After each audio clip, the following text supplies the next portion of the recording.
Good morning बेटा।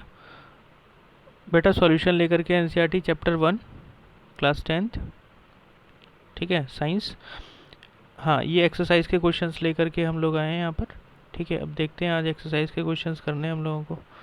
तो exercise के क्वेश्चन में पहला क्वेश्चन दिया हुआ है, which of the statement about the reaction below are incorrect. ठीक है, इसमें से कौन सा इनकरेक्ट है बेटा। आप चारों स्टेटमेंट दे रखे हैं, 4 स्टेटमेंट दे रखे हैं, तो कौन कौन से इनकरेक्ट हैं वो आपको देखने हैं। तो पहले रिएक्शन देखिए, lead oxide is converting into lead. ठीक है, तो इसका क्या हो रहा है, यहाँ पर रिडक्शन हो रहा है लेड ऑक्साइड का, और कार्बन जो है किस में कन्वर्ट हो रहा है, CO2 में, तो यानी इसका क्या हो रहा है, ऑक्सीडेशन। तो हमें यहाँ पर एक रिडॉक्स रिएक्शन बेटा दे रखी है, जहाँ कार्बन का ऑक्सीडेशन हो रहा है।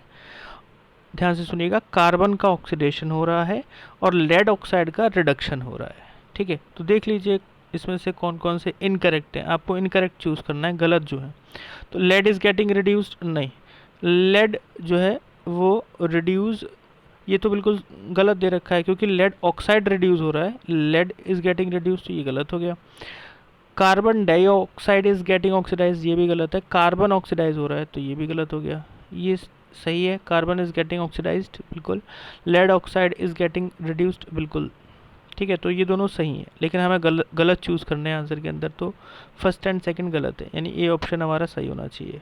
ठीक है, तो ये आप इसका जो सॉल्यूशन दे रखा है, इसको आपके पास PDF है सबके पास, इसको देख लेंगे आप। ठीक है, चलिए सेकंड क्वेश्चन की तरफ बढ़ते हैं हम लोग।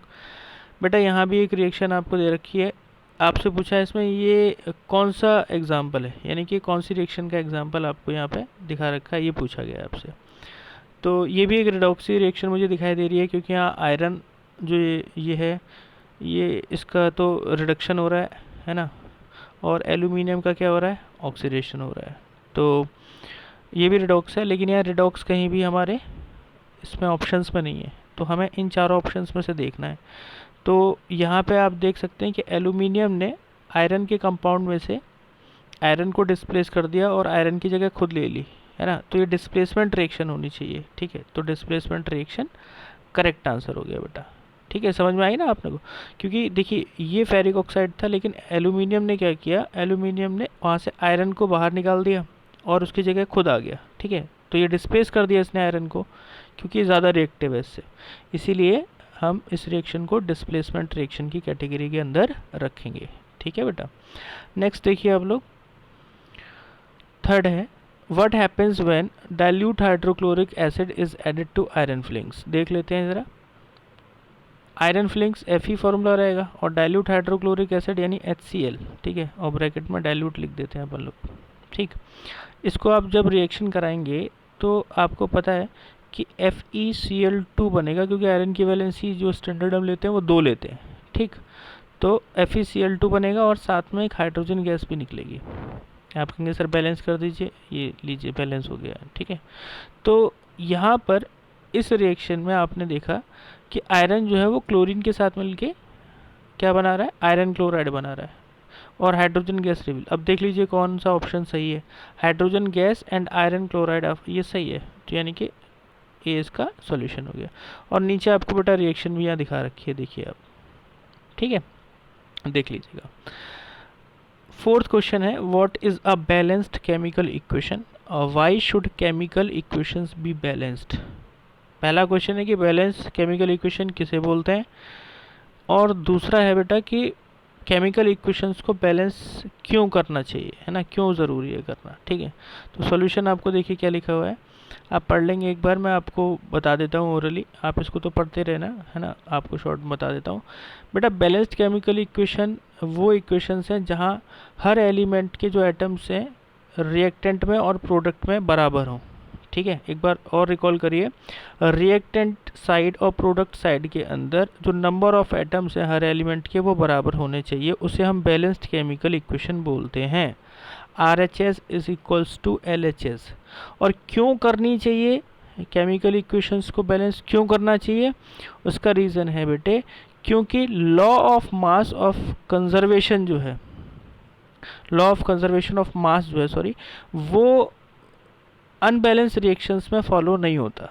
ठीक है, इसीलिए हमें केमिकल इक्वेशंस को क्या करना पड़ता है, बैलेंस, जिससे हमें पता रहे कि LHS और RHS दोनों बराबर जब आप लेते हैं एटम्स नंबर, तो मास जो है दोनों तरफ, रिएक्टेंट साइड और प्रोडक्ट साइड, वो बराबर रहना चाहिए। ठीक है, इसीलिए हम इनको क्या करते हैं, बैलेंस करते हैं। ठीक है, और उसको आप डिटेल में पढ़ लीजिएगा। Translate the following statement into chemical equations and then balance them. ठीक है, तो बेटा बैलेंसिंग में आपको पहले ही बता चुका हूँ। इसमें आपको हाइड्रोजन गैस कंबाइन करनी है नाइट्रोजन के साथ में, H2 + N2, और क्या बनाना है, अमोनिया। अमोनिया का फॉर्मूला आप याद रखेंगे, NH3, आगे भी काम देगा। ठीक है, तो अब इसको कैसे बैलेंस करें सर, यहाँ तो दिक्कत है। वैसे सॉल्यूशंस आपको इसके दे रखे हैं। ठीक है, आप जो मैंने आपको स्टेप्स बताए थे उसके थ्रू बैलेंस करने की कोशिश करना। थोड़ी बहुत दिक्कत स्टार्टिंग में हो सकती है, लेकिन आपसे बैलेंस हो जाएंगे। ठीक है, देखिए इस तरीके से बैलेंस दे रखा है। सेकंड, आप इनको छुपा लेना स्टार्टिंग में। ठीक है, इनको आप नहीं देखना। ठीक है, बाद में देखना है इसको, जब ऊपर की बैलेंस आप कर लें।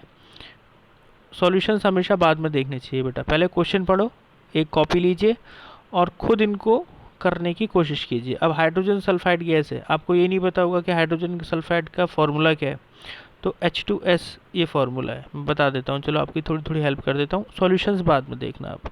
बर्न इन एयर का मतलब होता है हमेशा किसके साथ आप रिएक्शन कराएंगे,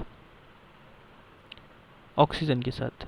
क्या मिल रहा है, वाटर मिल रहा है, सल्फर डाइऑक्साइड SO2 + H2O। अब इसको बैलेंस करो। ठीक है, अपने आप से करो। ठीक है, ऐसे ही बेरियम क्लोराइड BaCl2। ठीक है, जब जैसे जैसे मैंने आप इसीलिए बेटा आपको बोला था कल कि आप हमेशा जितने भी आपको क्या कहते हैं ये इक्वेशंस दी हुई हैं, इनको हमेशा आप खुद लिख करके देखें। इससे क्या होगा कि आपको पता रहेगा कि कौन सा कंपाउंड कैसे बन रहा है। ठीक है, बैलेंस ही पता रहेगी। फिर आपको रिएक्शंस को बैलेंस करना तो बहुत आसान हो जाएगा आपके लिए, और फिर आप एग्जांपल्स के थ्रू जब अपने आंसर्स को सपोर्ट करेंगे ना इक्वेशंस के थ्रू, तो मार्क्स आपको अच्छे मिलेंगे, ज़्यादा मिलेंगे हमेशा। ठीक है, और कॉन्फिडेंस भी आएगा केमिस्ट्री में। ठीक है, अदरवाइज़ अगर आप इक्वेशंस लिख के नहीं देखेंगे, अपने हाथ से बैलेंसिंग करना नहीं सीखेंगे, एक फॉर्मूले बनाना नहीं सीखेंगे, तो बेटा वो आगे तक आपको परेशान करेंगे। ठीक है, क्योंकि केमिस्ट्री में तो बेटा रिएक्शंस ही इंपॉर्टेंट है। अगला देखिए आप, balance the following chemical equations, इनको बैलेंस करना है। तो आपको देखिए यहाँ थोड़ा काम आसान कर दिया कि पहले से ही ऑलरेडी यहाँ क्या दे रखा है, आपको फॉर्मूले दे रखे हैं, और आपको क्या करना है, इजीली इनको इक्वेशंस को बैलेंस कर सकते हैं आप उसी मेथड के थ्रू। वो स्टेप बताए थे मैंने आपको, उससे करके देखिए आप। ठीक है, बिल्कुल हो जाएंगे डेफिनेटली। स्टार्टिंग में प्रॉब्लम आएगी बेटा, लेकिन फिर आराम से हो जाएंगे। ठीक है, ओरली कर लिया करेंगे फिर तो बिना स्टेप के। ठीक है, लेकिन स्टार्टिंग में मैं यही कहूँगा स्टेप्स के थ्रू आगे बढ़ें। ठीक, 7 देखिए बेटा, right the chemical equation for the following reaction. देखिए इनके लिए खाली इक्वेशन आपको बैलेंस्ड केमिकल इक्वेशन लिखनी है। Calcium hydroxide CaOH2। ठीक है, जब आप ये पढ़ते हो तुरंत फार्मूला लिख के देखो कि कैल्शियम हाइड्रोक्साइड क्या होता है। ये चीज़ें आपको फिर मज़ा आने लगेगा इसको पढ़ने में। ठीक है, कार्बन डाइऑक्साइड, कैल्शियम कार्बोनेट और वाटर निकल रहा है। ठीक है, इसको बैलेंस करना है, तो ये आप आराम से बैलेंस कर लेंगे। ठीक है, और उसके बाद में आपको नेक्स्ट है, right the balanced chemical equation for the following and identify the type of reaction. देखिए इसमें टाइप ऑफ रिएक्शन पता करना है आपको, जैसे पोटेशियम ब्रोमाइड और बेरियम आयोडाइड। क्या दे रहे हैं, पोटेशियम आयोडाइड और बेरियम ब्रोमाइड, यानी बेरियम आयोडाइड तो कन्वर्ट हो गया पोटेशियम आयोडाइड में, और बेरियम किसके साथ ऐड हो गया, ब्रोमाइड में। तो साफ पता लग रहा है एक्सचेंज हो रहा है आइंस। बेरियम ने पोटेशियम की जगह ले ली और पोटेशियम ने बेरियम की जगह ले ली, तो इसका मतलब ये कैसी हुई, डबल डिस्प्लेसमेंट रिएक्शन हुई बेटा, है ना। बिल्कुल, जैसे जिंक कार्बोनेट और जिंक ऑक्साइड। ठीक है, तो देख ले, जिंक कार्बोनेट ZnCO3। ठीक है, और साथ में क्या है, जिंक ऑक्साइड बना ZnO + CO2। तो ये भी सिंपल ही हो गई। ठीक है, कैसे, देखो आप, जिंक, एक मिनट रुकिए, हाँ, जिंक कार्बोनेट और जिंक ऑक्साइड ने जिंक ऑक्साइड बना, और ये देखिए डिकम्पोज हो गया ना यहाँ पे। जिंक कार्बोनेट किस किस में, ये बिल्कुल कैल्शियम कार्बोनेट की तरह है, जैसे CaO और CO2 बना था, बिल्कुल वैसे ही है, बस यहाँ कैल्शियम की जगह क्या है, जिंक है। तो जिंक कार्बोनेट ZnO बना रहा है और CO2 बाहर निकल रही है, इसका मतलब डिकम्पोजिशन रिएक्शन हुई। ठीक है, H2 और Cl2 है ना, ये मिलके HCl बना रहे हैं, कॉम्बिनेशन रिएक्शन, बहुत आसान है बेटा इसको पहचानना। तो मैग्नीशियम और hydrochloric acid Mg + HCl, MgCl2 बना रहे हैं और हाइड्रोजन गैस बाहर निकल रही है। अभी तो किया था हमने आयरन के साथ ऐसा, FeCl2 बना था वहाँ, या MgCl2 बन रहा है। ठीक है बेटा, तो ये कौन सी रिएक्शन हुई? डिस्प्लेसमेंट रिएक्शन हो गई। ठीक है, क्योंकि Mg ने यहाँ पे इसमें सॉरी ये HCl से हाइड्रोजन को हटा के कौन ऐड हो गया? क्लोरीन ऐड हो गया, है ना। तो ये डिस्प्लेसमेंट रिएक्शन हो गई। चलिए 9th क्वेश्चन देखिए, what does one mean by exothermic and endothermic reaction? बहुत आसान है बेटा, मैंने बता दिया, जिसमें हीट बाहर निकले वो एक्सोथर्मिक, एग्जिट से बताया था, याद होगा आपको। और जहाँ हीट इन्वॉल्व हो, एंडो एंटर, है ना, वो कौन सी रिएक्शन हुई? एंडोथर्मिक। इसके एग्जाम्पल्स भी बेटा मैं आपको बता चुका हूँ, वो आप लिख लेंगे। ठीक, नेक्स्ट देखिए, नेक्स्ट है why respiration considered an exothermic reaction? Respiration को हम एक्सोथर्मिक रिएक्शन क्यों मानते हैं? क्यों? क्योंकि इसमें हीट क्या होती है? इवॉल्व होती है, बाहर निकलती है। हमारी बॉडी में जो एनर्जी है वो किससे आती है? फूड से, है ना। और ये फूड ब्रेक डाउन होता है ऑक्सीजन की प्रेजेंस में। ठीक है ना। तो जब ये फूड बर्न होता है तब हमें क्या मिलता है? ग्लूकोज। ये कॉम्प्लेक्स फूड टूटता है ना, तो हमें ग्लूकोज मिलता है। ठीक है, और ये ग्लूकोज जब ब्रेक डाउन होता है तो हमें क्या मिलती है? Energy in the form of ATP। Class 9 था, अगर याद हो आपको, adenosine triphosphate, energy currency of the cell. ठीक है, एनर्जी ATP की फॉर्म में स्टोर हो जाती है। तो ATP की फॉर्म में जब स्टोर हुई है तो यानी एनर्जी बाहर निकली है। और किससे मिली है ये एनर्जी? हमें खाने से। तो इसीलिए हम रेस्पिरेशन को कैसा प्रोसेस मान के चलते हैं? एक्सोथर्मिक। ठीक है, चलिए, then why are decomposition reaction called as opposite of combination reaction? Question number 11। तो बेटा सिंपल है, डिकम्पोजिशन रिएक्शन अपोजिट इसलिए कि कॉम्बिनेशन में दो रिएक्टेंट टूटते हैं, सॉरी जुड़ते हैं, है ना। कॉम्बिनेशन में दो रिएक्टेंट जुड़ते हैं एक प्रोडक्ट बनाने के लिए, तब के डिकम्पोजिशन में क्या होता है कि एक रिएक्टेंट टूटता है दो या दो से ज़्यादा प्रोडक्ट बनाने के लिए, तो उल्टी हैं आपस में। ठीक है, देख सकते हैं आप, यहाँ वाटर टूट रहा है, ये क्या हो रहा है? ये डिकम्पोजिशन हो रहा है। और यहाँ दोनों ऐड हो रहे हैं फिर से टू फॉर्म वाटर अगेन, तो ये क्या हो रहा है? कॉम्बिनेशन हो रहा है। Simple. Write one equation each for decomposition reaction where energy is supplied in the form of heat, light and energy, electricity sorry. तो यहाँ हीट की फॉर्म में आपको पता है थर्मल डिकम्पोजिशन वाला एग्जांपल हमने लिखा था। लाइट वाला सिल्वर वाला ले सकते हैं, सिल्वर क्लोराइड या सिल्वर ब्रोमाइड वाला ले सकते हैं। और इलेक्ट्रिसिटी में इलेक्ट्रोलिसिस ऑफ वाटर ले सकते हैं। ठीक है, दे रखे हैं, देखिए यहाँ पे, आपकी मर्जी है। यहाँ पे इलेक्ट्रिसिटी की प्रेजेंस में Al2O3 को तोड़ करके दिखाया हुआ है Al और O2 में। आप बेटा इसकी जगह पर ना ये वाला भी ले सकते हो, H2O को जैसे तोड़ा हमने, इसके ऊपर इलेक्ट्रिसिटी लिख देंगे एरो के ऊपर, H2+O2, ये भी कर सकते हो आप, ये आसान रहेगा आपके लिए। ठीक है, इलेक्ट्रोलिसिस ऑफ वाटर भी किसका एग्जाम्पल है?